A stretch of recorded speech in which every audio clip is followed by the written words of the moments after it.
it is of crucial importance for me to give recognition to the knowledge that I hold and the knowledge that other people in Indigenous communities hold. And so a huge goal of mine when we started planning for this year's conference was to have Indigenous voices present on this stage to share knowledge and wisdom with everyone, especially in this age of regenerative agriculture, which is something that Indigenous peoples have been practicing since time immemorial. And so I am truly honored to introduce these next set of panelists. And so I would love to introduce Roger Fragua from Jemez Pueblo. Roger has dedicated his professional career to the advancement and development of American Indian communities. Roger is currently the president of Kota Holdings, LLC, and Flower Hill Institute, whose mission is to support tribal community and economic development in the energy sector. If you can please welcome Roger up here, and then I will introduce the other folks.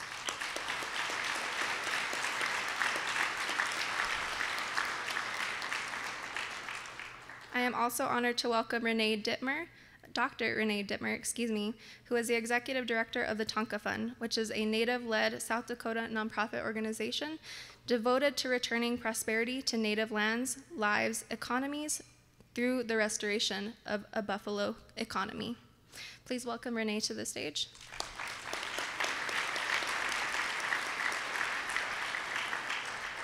And last but not least, Dr. Michael Kotutwa Johnson, a member of the Hopi tribe in northern Arizona, who is the research associate for the Native American Agriculture Fund.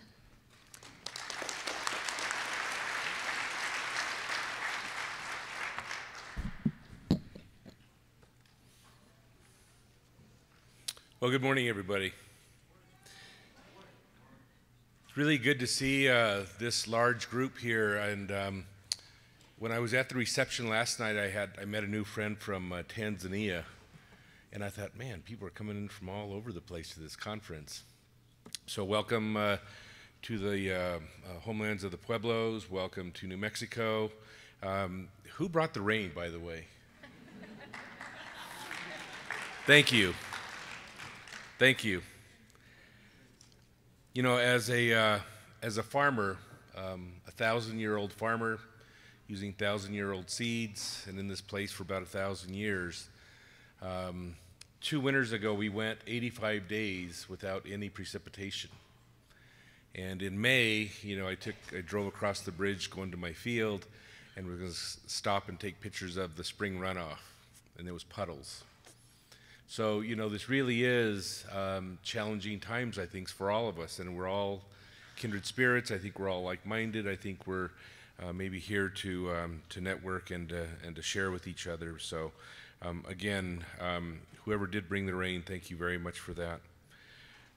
The agriculture and indigenous communities, you know, is really important. I know that Arielle really spent time advocating, but how many people have seen the movie Groundhog Day?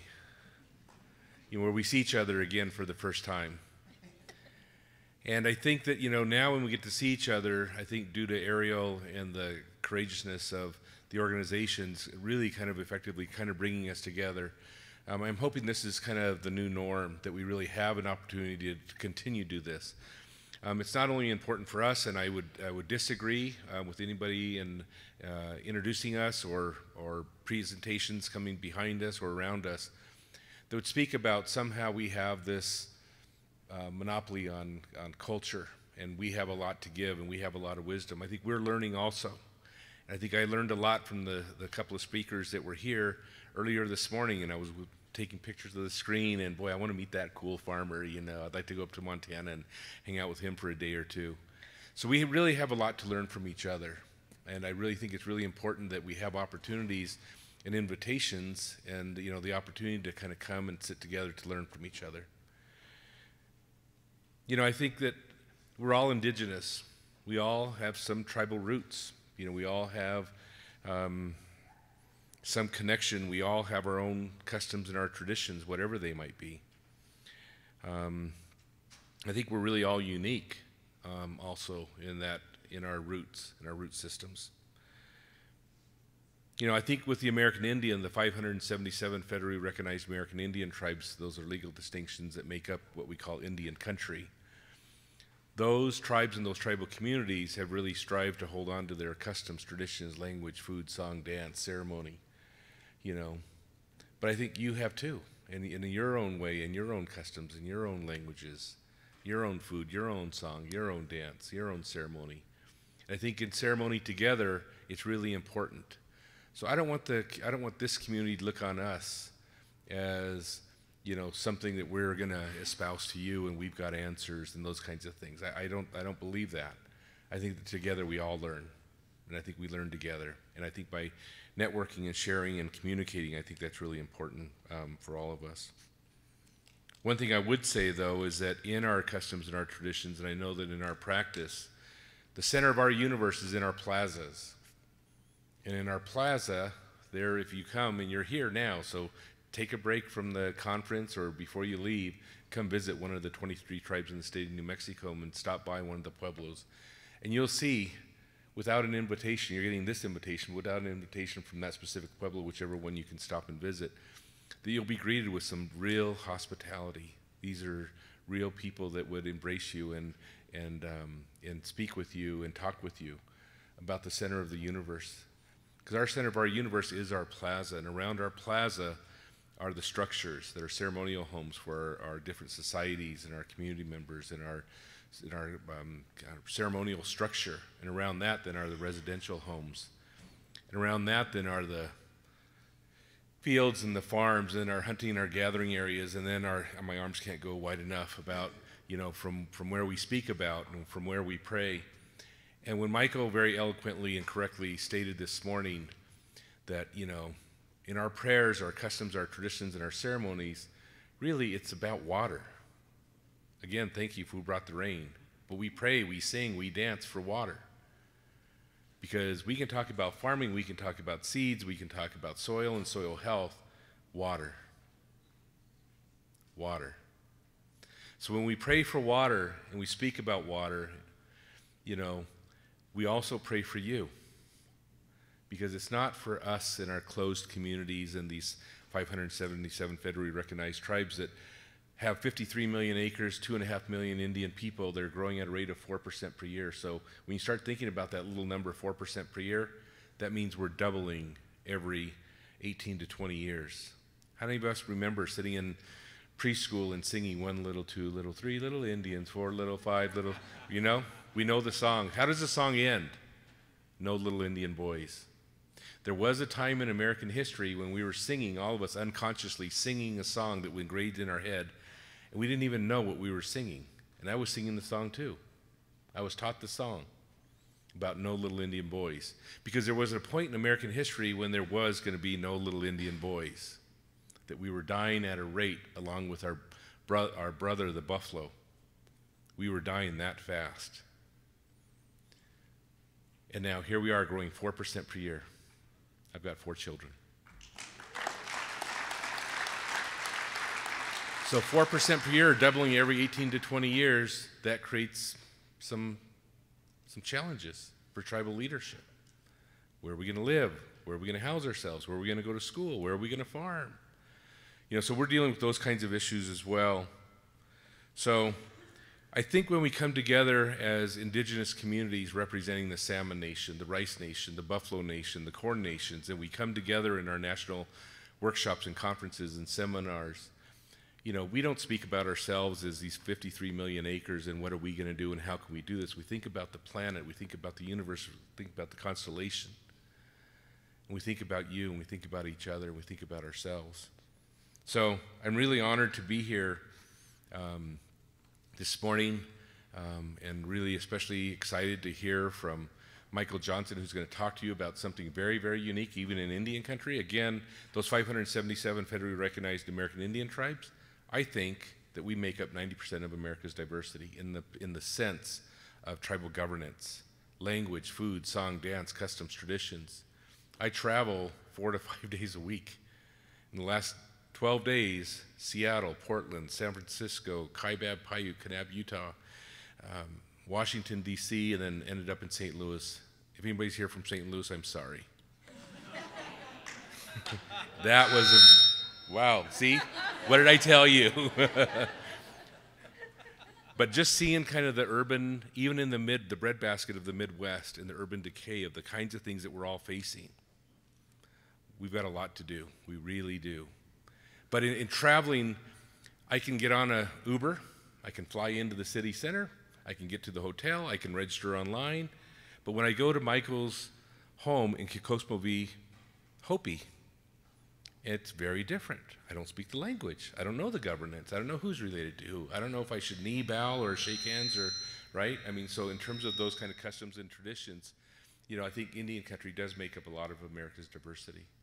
So we hope that at some point you'll come and visit Indian country and come and engage with us and share with us, share your wisdom and your knowledge with us. I think that'd be very important because we have a lot to learn from you and with you. So I'll make some concluding remarks at the end, but really it's my distinct pleasure and honor to introduce you to Michael Johnson.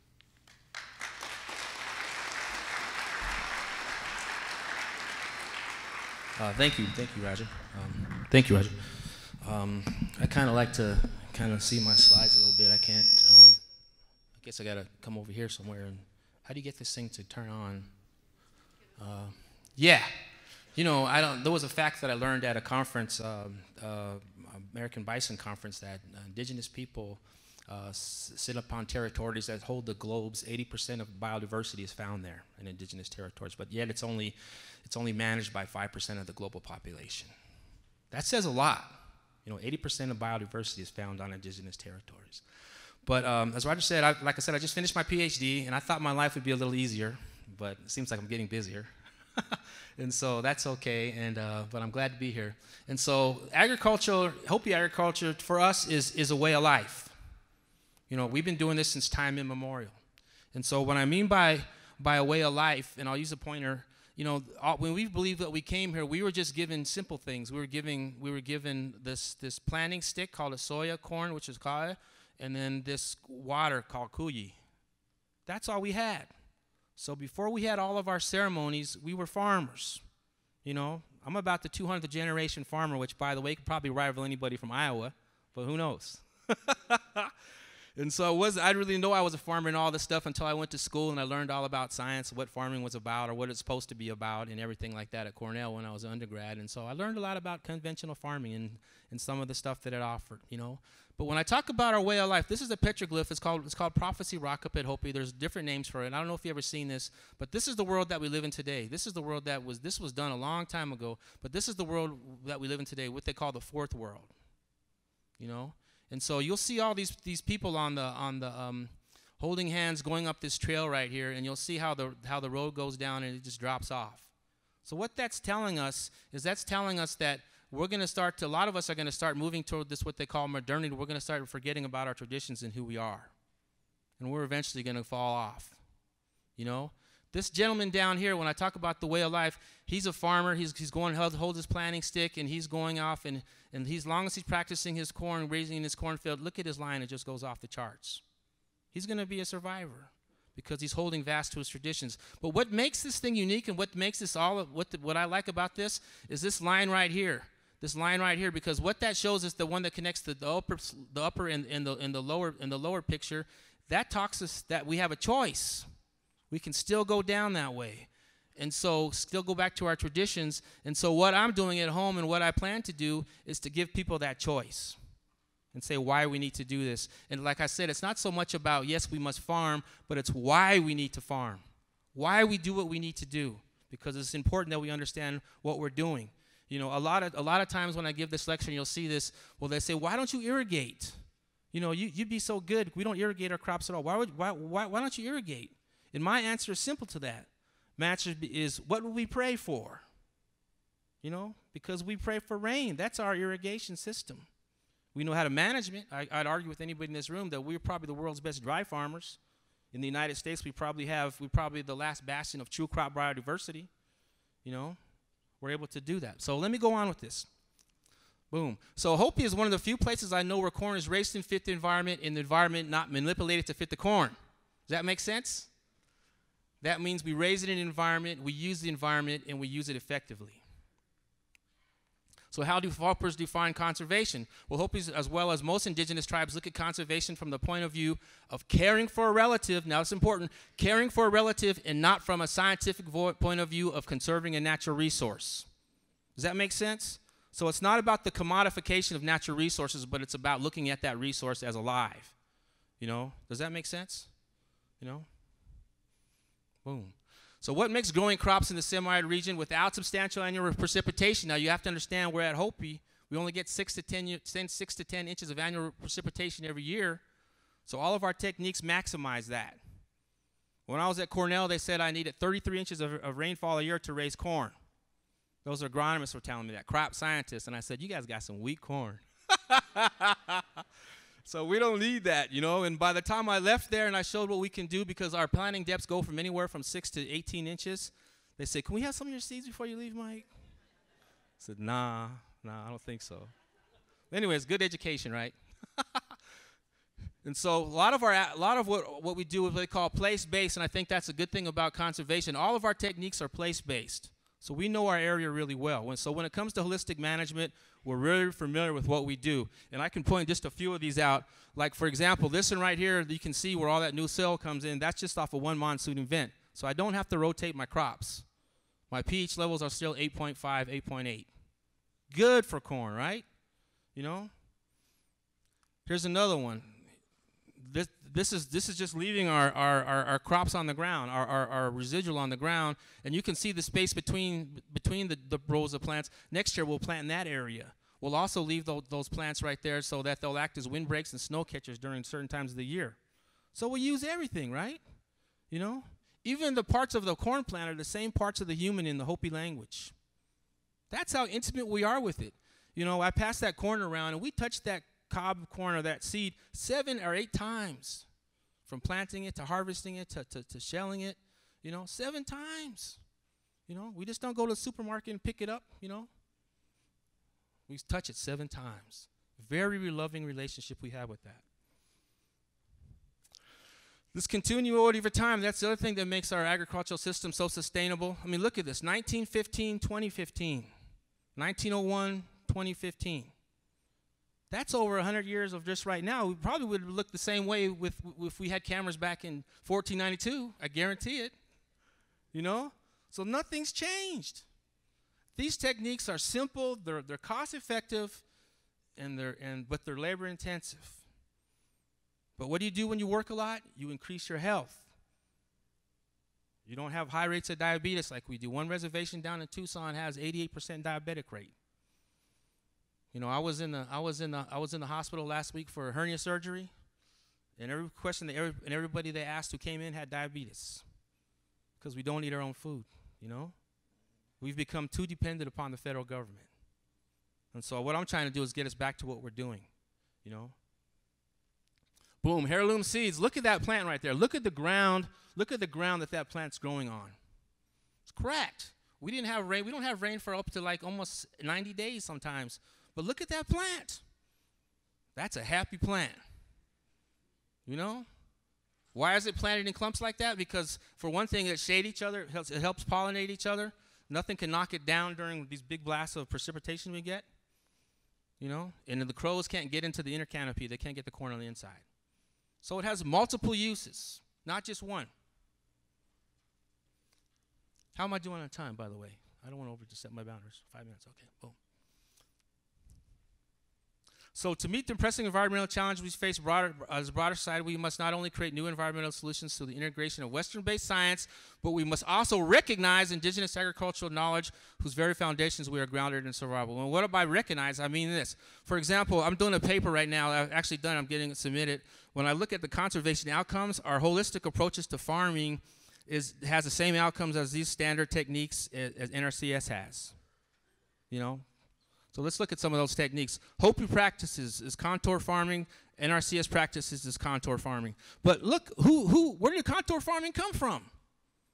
Was it just, it seems like it was only invented 100 years ago. We've been doing it for 1,000 years.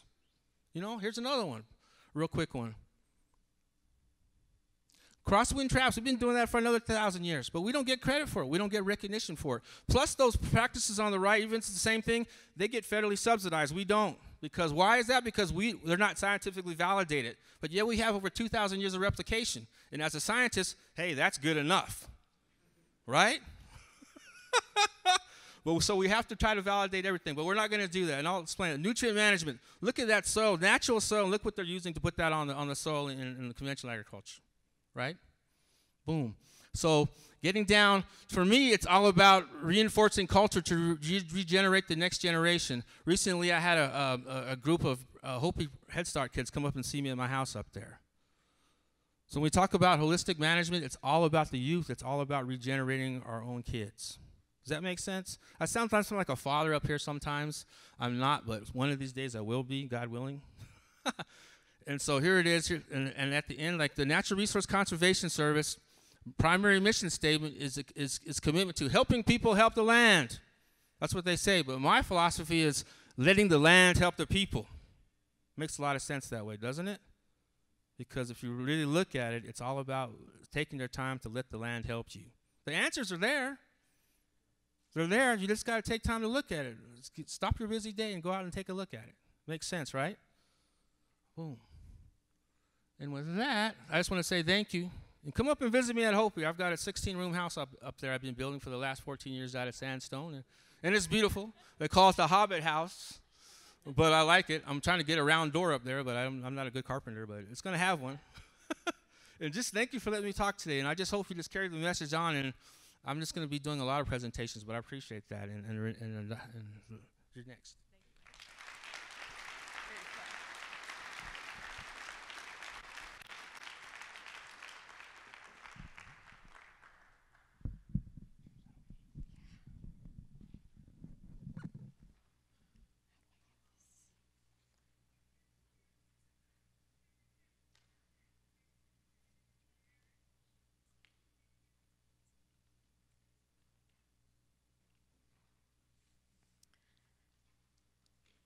Like many of you here today, I'm old enough to know a little bit about storms. I was in downtown Detroit the day that the riots started. I was in the Pentagon the day American Airlines Flight 77 hit the building. I've been in my share of tornadoes, hurricanes, monsoons, earthquakes, as well as on the wrong end of a gun a few times as the result of my extraordinary global lifestyle. And we haven't even gotten to my mascara crisis this morning yet. You've already heard that there's a storm brewing, and that's why we're all here today. The agricultural methods that fed an exploding and hungry global population for 100 years are endangering the good medicine that we have, particularly the air, water, and the soil.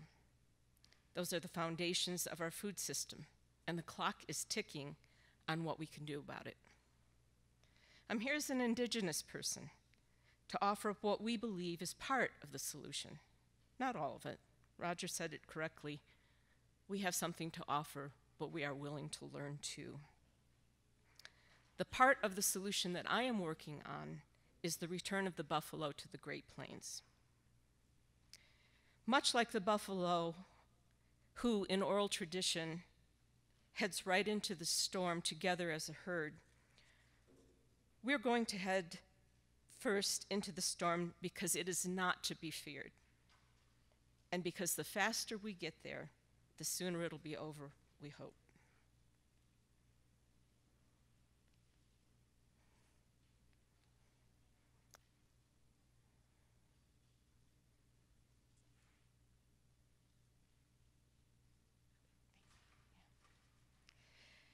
Today on the plains, we are witnessing the demise of what Dan Flores has called the American Serengeti. Flush with a plethora of flora and fauna, the Great Plains retains what little remains of virgin prairie here in the United States. And you can practically draw a straight line from the great massacre of the buffalo and the removal of Plains Indians to reservations to that demise in many ways. More than 30 tribes with traditional knowledge and an understanding of the need to sustain the buffalo, to enjoy the prosperous lifestyle that they had, are now relooking the wisdom of restoring what is now the American mammal in significant enough numbers to reboot native regenerative agricultural practices in the region. You've already heard Michael talk about a few. This is another approach to some of that.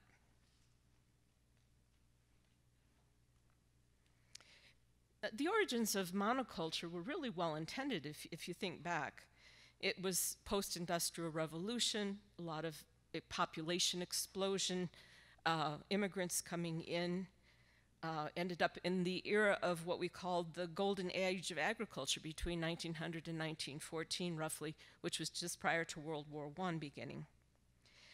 The global population had increased dramatically, and I was going to throw up a chart, but that was a little too nerdy even for me. But the line goes something like that after about 1850. It met the high global demand for food via increased yields, and it decreased the cost of producing that food through technical efficiencies. It also gave us a generally reliable production of a standard product. We ended up not having to deal with the bugs and all the pests that were part of the agricultural system till then, but it came at a high cost. It reduced the genetic diversity in both plants and animals. It depleted the soil.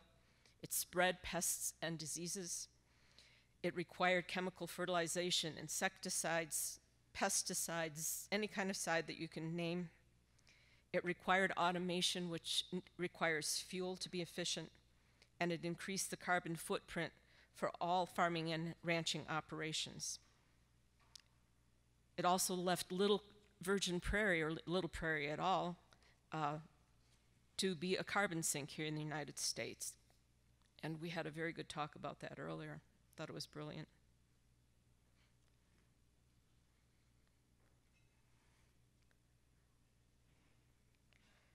The return of Tonka, which is buffalo in Lakota, is key to Native efforts for more than one reason.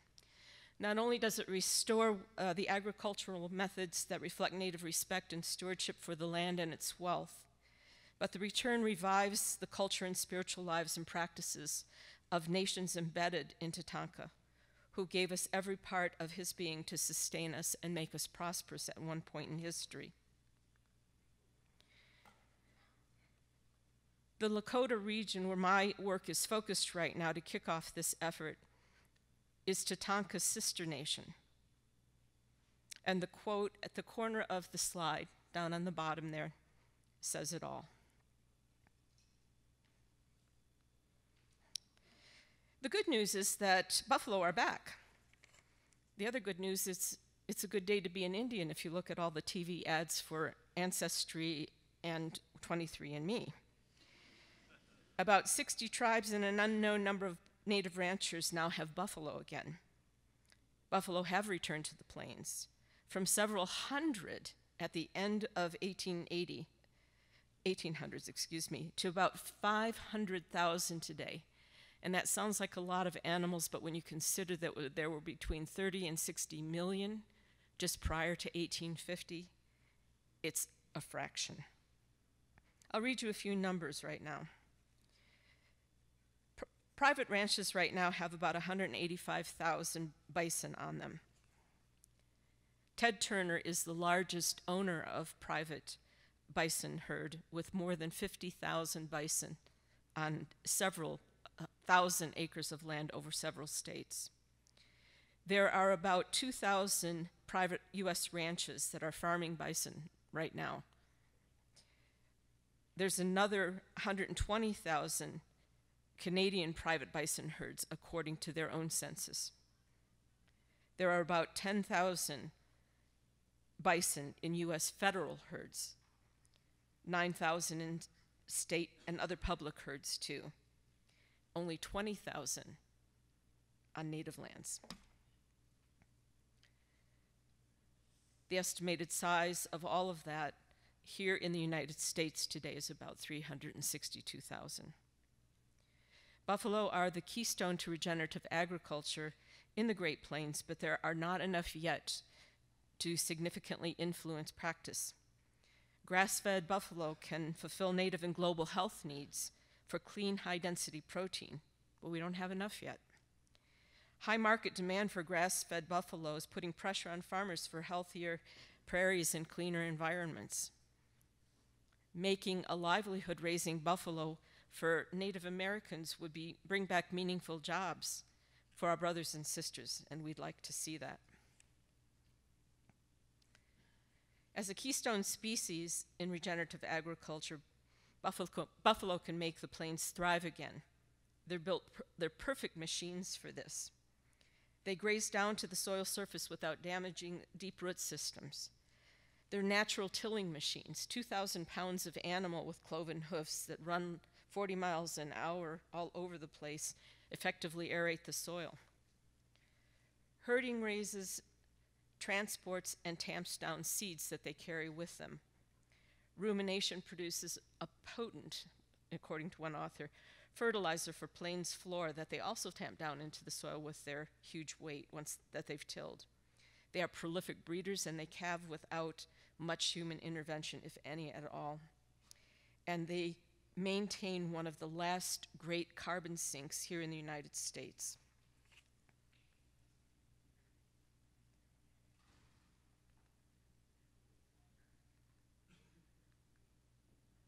Buffalo are also natural sustainers of that last great carbon sink. They literally produce, and I am having technical difficulties here, there we go. They literally produce an ocean of carbon below ground, which is where it should be, sequestering heat-trapping carbon from the atmosphere. Native grasses are stable repositories of carbon. They store it quickly. They provide immediate mitigation against global warming.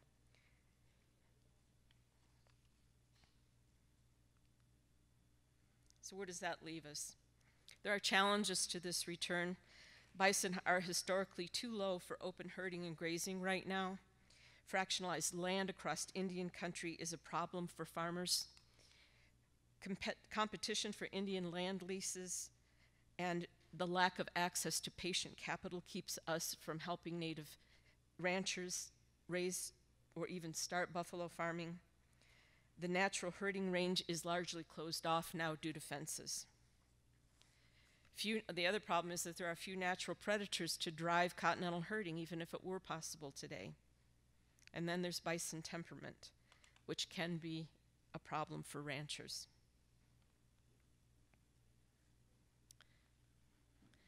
Tonka Fund's mission is to help individual Native ranchers overcome these challenges to support the following. Species restoration, we want to see buffalo come back, but we don't want it to be so genetically inbred that it's problematic.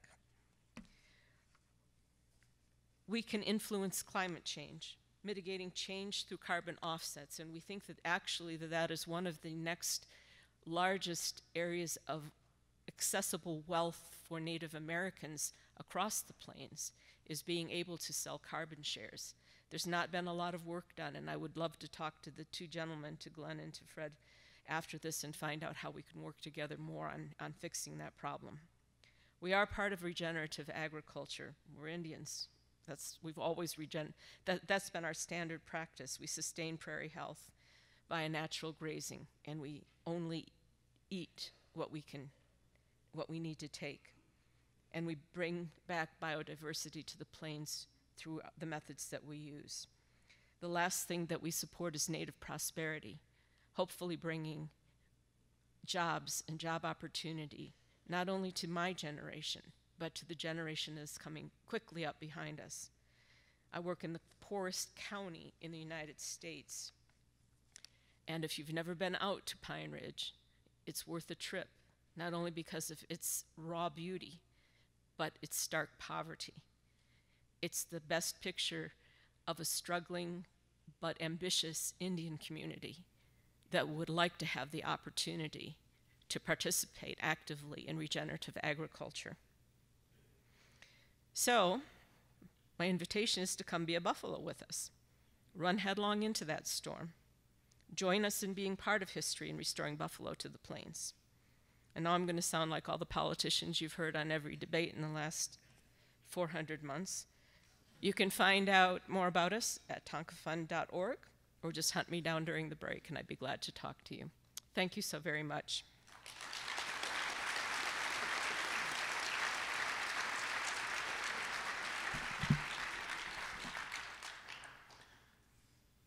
Well, thank you, Renae. Thank you, Michael, both for your presentation and your honest and very candid presentation to giving us a glimpse into, again, a little bit of that diversity of Indian country. You heard from 2 of the 577. So imagine there's another 575 stories and places and challenges and opportunities out there. So just in conclusion, we'd like to thank you for listening and having us be part of your community and welcoming us to this conference and to this dialogue, and we hope to be able to continue this dialogue into future workshops and conferences, and invite you as we start thinking about the kind of conferences and seminars that we hold. Maybe it really does take both coming to kind of more meet in the middle and kind of learning from each other. You know, I know that Renae spoke a little bit about, and others have spoken, probably will speak about climate change. You know, as I travel and I start thinking about climate change, and, you know, where I come from, our elders, you know, they die of old age. But I think there's a real risk of our youth dying of social and environmental challenges. And that's really sad to think about, you know, and that's indiscriminate. That's not an Indian or a Native American or an Indigenous thing. The thing I talked about in St. Louis, and to be able to see the breadbasket, right? I mean, these are American values. This is, you know, this is America in the breadbasket. And then what we see in those places, we know that the places that we come from in Indian country, and we think they're very beautiful, and they are in so many ways, but we also know they're very challenged from a social standpoint, from a law enforcement standpoint, and other social and legal challenges that we're faced with that are very unique to Indian country. And then to travel and to see that there's big cities facing this, it's very apparent, facing the same thing. So as we all struggle together, us farmers, all of us, we all struggle together to try and make a difference. And we talk about soil and soil health and technology and science and those kinds of things that are so important to that. I think we ought not to forget, really, the social changes. And I think that there's stories to be told that really can help those who really need to hear those stories. All of our stories, not our stories, all of our stories. Because I think there's something that we're all facing in this social fabric that we're all, that's a struggle. And I think we talk about economy, we talk about science, we talk about climate change, but boy, if we don't start thinking about those social issues, those are all of our kids, those are all of our future, you know, I think we ought to bring that into our discussions also. So yeah, I leave you with just the encouragement to try and make a difference from wherever you are. You know, maybe sitting on a plane, maybe sitting in a conference, sitting at a coffee shop, but try and be that change agent, because all of us are amazing, and we all traveled to get here. We all spent money and time, made sacrifices somehow to be here, and we're here. So encourage each other as brothers and sisters, as this family, to try and be the change. Thank you very much.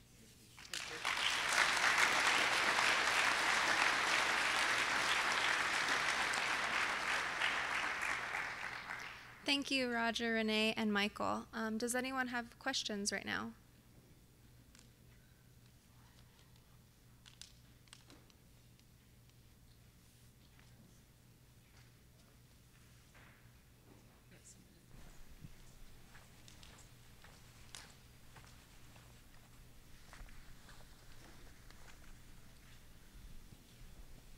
Thank you so much for your time today, you guys. I deeply appreciated it. I know I was talking to Michael briefly yesterday.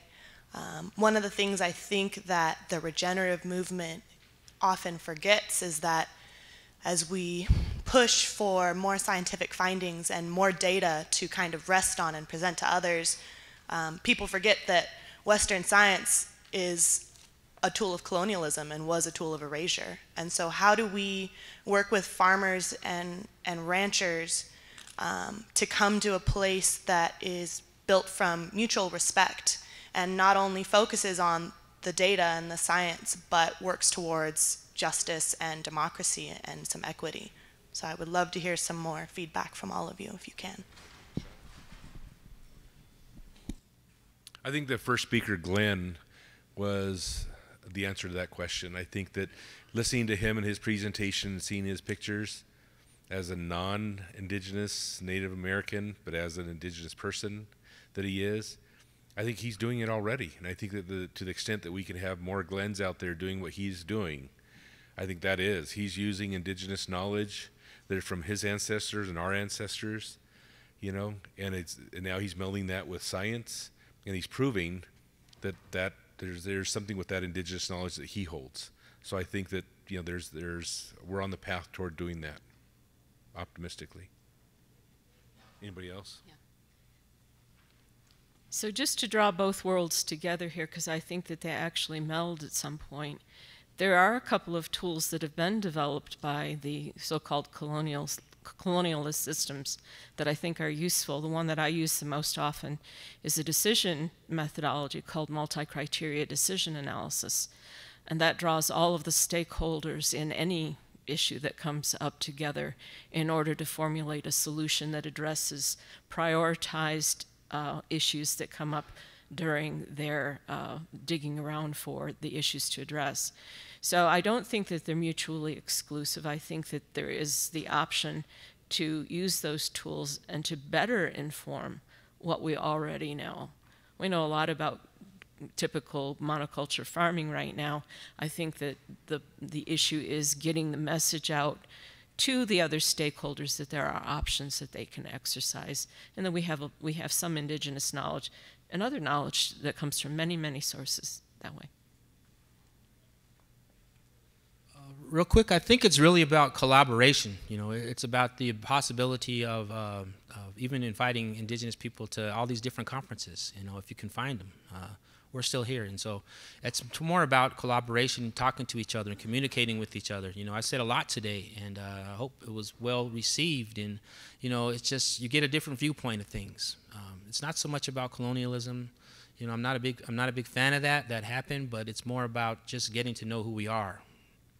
Not only Indigenous and non-Indigenous, but just getting to know yourself, right? You know, getting to know yourself, because once you get to know yourself, you just erase a lot of the problems. Simple advice. Thank you.